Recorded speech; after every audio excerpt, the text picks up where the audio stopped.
Olá, sejam bem-vindos ao Psim Áudio. Hoje a gente vai encarar assim um dos grandes quebra-cabeças do pensamento do século XX, o psicanalista francês Jacques Lacan. Exato. Mais especificamente, a gente vai mergulhar em um seminário dele, de 1968 a 69, chamado De um Outro ao Outro. E, olha, a fama dele é de ser hermético, né? Quase indecifrável. É a fama que ele tem, com certeza. Mas a nossa missão aqui é outra. Vamos tratar isso como se fosse uma investigação.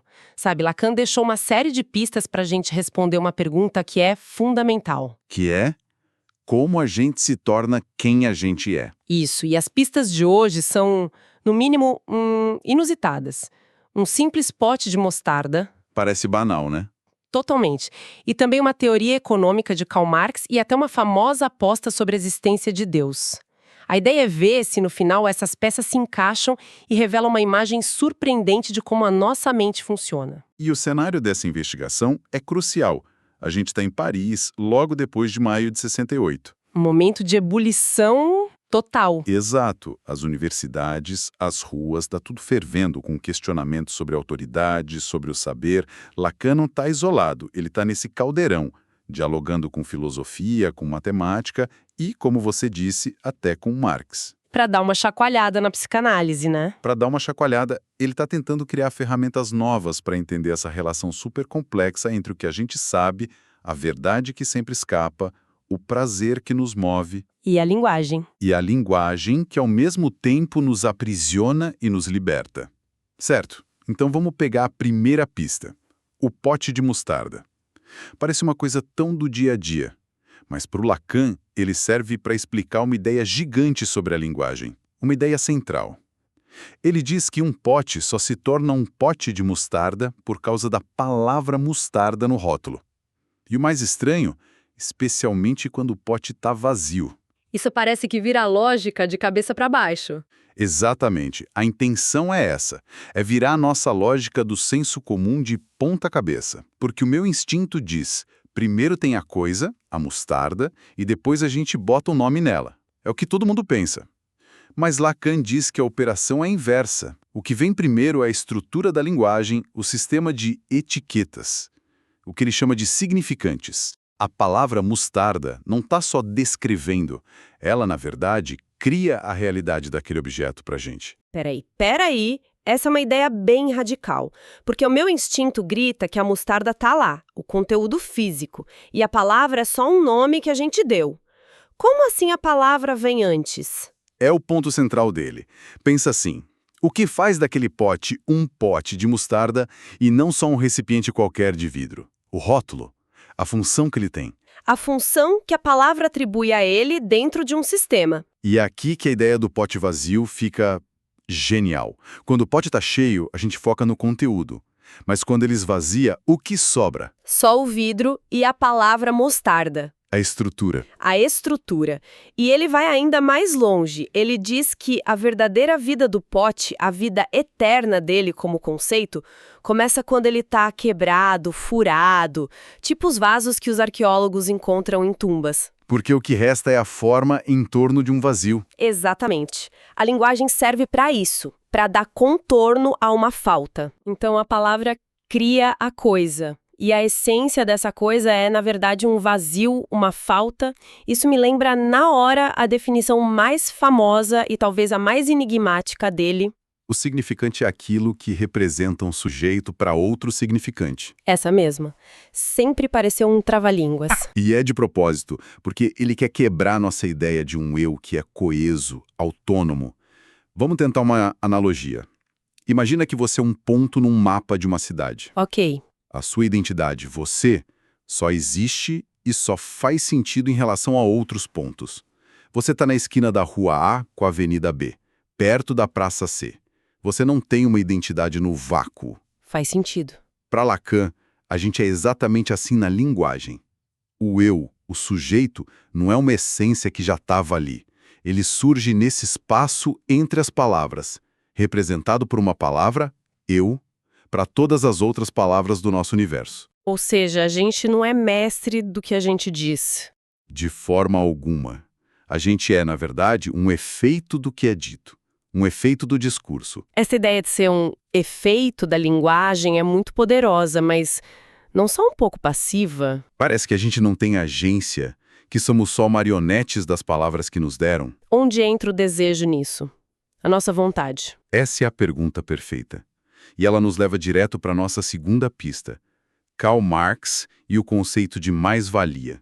Nossa, que salto! Da linguística para a economia. Parece um salto ligante, mas a lógica que Lacan constrói é brilhante. Ele se pergunta, se entrar na linguagem nos constitui, o que esse processo nos custa? Qual é o preço de se tornar um sujeito que fala? E a resposta está em Marx. Como que a teoria sobre exploração do trabalho se conecta com a psicanálise? A conexão é metafórica, mas é muito precisa. Marx descreveu como o capitalismo funciona, certo? O trabalhador vende sua força de trabalho, mas o valor que ele produz é maior que o salário que ele recebe. Sim, a diferença é o lucro do capitalista. Essa diferença, esse valor excedente que o capitalista embolsa, é a mais-valia, o motor secreto do sistema. Lacan olha para isso e diz, olha, a entrada no discurso, na cultura, opera de uma forma parecida. Para viver em sociedade, para sermos seres de linguagem, a gente é forçado a abrir mão de algo. De quê? De um tipo de prazer absoluto, primordial. Algo que ele chama de gozo. Ah, então a conexão não é sobre dinheiro, é sobre uma espécie de economia psíquica. A gente paga com um pedaço do nosso prazer para poder fazer parte do mundo social. É isso? Exatamente. É um pedágio existencial. E o ponto crucial é que essa porção de gozo da qual a gente abre mão, ela não desaparece no ar. Ela vira alguma coisa. Assim como a mais-valia no capitalismo, essa renúncia produz um resto, uma sobra. E é a essa sobra que Lacan dá um nome novo, mais de gozar. Mais de gozar. E esse pedacinho de prazer perdido se torna a causa e o motor do nosso desejo. Ele é o que Lacan vai formalizar como o famoso objeto A. Ok, vamos com calma aqui, porque esse é um dos conceitos mais famosos dele e mais difíceis, eu acho. Com certeza. O objeto A não é uma coisa que a gente pode encontrar no mundo, certo? Não é um objeto real. Precisamente. Não é o carro novo, a promoção do trabalho ou a pessoa amada. O objeto A é a causa do desejo por essas coisas. É a promessa. É a promessa. A promessa de que se você conseguir aquele objeto, aí sim você vai recuperar aquele gozo perdido e se sentir completo. É uma ideia fascinante. Nossa, é muito. Aliás, para quem tá ouvindo a gente, se você também tá achando essa conversa incrível, aproveita e já deixa um like, curte o nosso conteúdo pra gente saber que tá no caminho certo. Isso ajuda muito a gente. Então, voltando. Essa sensação constante de que falta algo, de que a felicidade tá logo ali depois da próxima conquista. Lacan tá dando nome para isso. Ele está dando uma linguagem para a gente entender esse ciclo. O objeto A é esse algo a mais que a gente busca em tudo, mas que, por definição, nunca vai encontrar. Por que não? Porque ele é o próprio vazio que nos move. Assim que a gente alcança um objetivo, o desejo simplesmente se desloca para o próximo. O sintoma, por exemplo, é justamente a forma particular e muitas vezes dolorosa que cada um de nós encontra para lidar com essa busca que não tem fim. Essa ideia de uma perda que alimenta um desejo infinito é muito forte. E se o nosso desejo é movido por essa coisa que a gente perdeu a entrar na linguagem, isso me faz pensar. Parece que a gente faz um pacto, ou até uma aposta, sem saber todas as regras. É uma aposta. É por isso que ele traz a nossa terceira pista, a aposta de Pascal. A transição é perfeita. Sim, ele usa a aposta de Pascal não para discutir teologia, mas para ilustrar a lógica por trás dessa renúncia. Vamos lembrar, a aposta de Blaise Pascal era um argumento pragmático. Sobre a existência de Deus. Isso. Diante da incerteza, é mais racional apostar que Deus existe. Se você estiver certo, ganha o infinito, a vida eterna. Se estiver errado, perde muito pouco, alguns prazeres finitos. É uma decisão calculada sobre ganhos e perdas diante do desconhecido. E como Lacan aplica isso à nossa vida psíquica? Qual é a nossa aposta? Chama de discurso do outro. O outro, com O maiúsculo, é esse grande sistema da cultura, das leis, da linguagem, do inconsciente. Onde a gente nasce, basicamente. Exatamente. A gente é jogado nesse sistema e para sobreviver e ser reconhecido, a gente aposta tudo. A gente aposta o nosso ser, nosso gozo primordial, na crença de que esse sistema vai nos dar um lugar, um sentido, uma identidade. Uma aposta que a gente nem tem escolha de fazer ou não, né? Nenhuma escolha. A gente já tá nela. Ok, então a gente aposta nesse sistema para ele nos dar um sentido. Mas a parte mais provocadora da análise do Lacan, pelo que eu entendi, é sobre a natureza desse sistema. Ele não é perfeito, né? Não, e esse é o ponto que vira tudo de cabeça para baixo. O sistema não é perfeito. O outro é falho. Lacan diz que o outro é barrado. Barrado? Incompleto. Ele tem um furo. Espere. Se o outro, que é a linguagem, a cultura, a sociedade, é falho, isso significa que não existe uma resposta final. Que a sociedade não tem um manual de instruções completo pra gente. Exatamente. Não tem garantia final. O grande tesouro de palavras e leis não tem a chave da verdade última sobre quem a gente é ou o que a gente deve desejar. É um sistema inconsistente. E essa é a condição humana para Lacan. Essa é a condição humana. A gente faz uma aposta existencial num sistema que não pode cumprir totalmente a promessa de sentido que ele faz. É por isso que a busca pela verdade é tão dramática. Ele usa alguma imagem para isso? Ele usa a imagem do quadro O Grito, de Edvard Munch. Aquele grito no quadro não é direcionado a alguém que pode responder.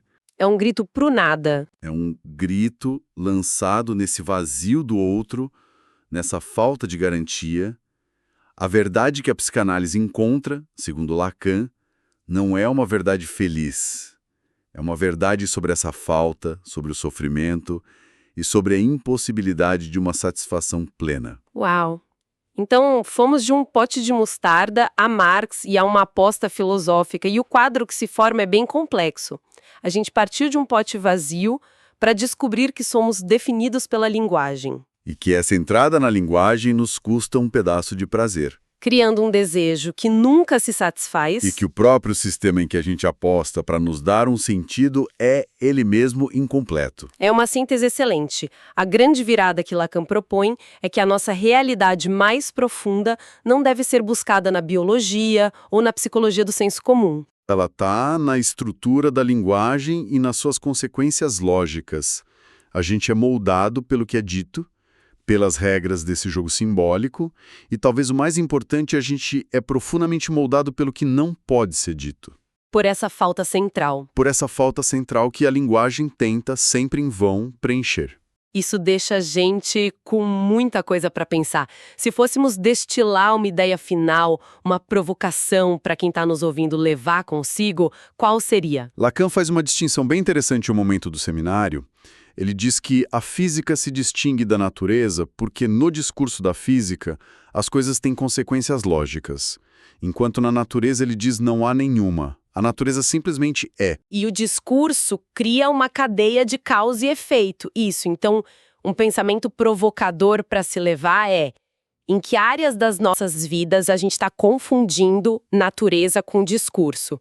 Onde a gente assume que as coisas são simplesmente como são. Como se fosse um fato da natureza, quando na verdade são construções, são efeitos de um discurso, efeitos de um sistema de linguagem com consequências muito reais sobre quem a gente pode ser e o que a gente se permite desejar. Uma pergunta e tanto para a gente ficar pensando.